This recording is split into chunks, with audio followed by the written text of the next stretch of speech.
Hi, thanks for watching. Today's topic is going to be what are considered to be holding costs for real estate. So the first holding cost is going to be taxes. This is something that you can easily find by taking a visit to your local tax assessment office or your tax assessment website, entering in the property address of the potential property that you're interested in purchasing, and it'll provide the details there. Also, you can use a lead management system or a lead management software like I use, which is PropStream, and it provides all of the tax information along with other things, and you can easily access it at your fingertips.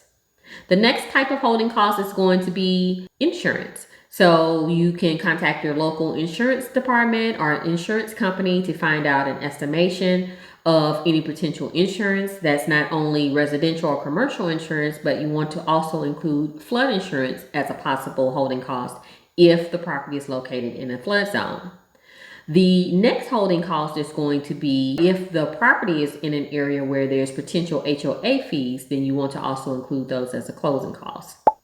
The next one is going to be utilities. So if you speak with the seller or the property wholesaler or whomever you're going to potentially buy the property from, then you want to ask what the potential or the average of the utility cost or could possibly be. So that includes electricity, water, gas, any type of utilities that you can think of, then you want to get an estimation of that as well.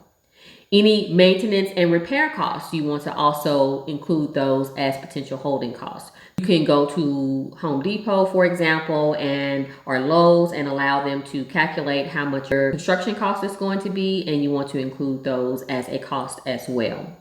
Whatever the monthly note is going to be, which is also another holding cost. And let me just make a side note there. You can get an estimation from your banker, or you can go online to a mortgage calculator, or you can even use PropStream as I've mentioned before. So opportunity cost is going to be the next item, and that is the potential income that you lose by holding the property instead of actually selling it or renting it quickly.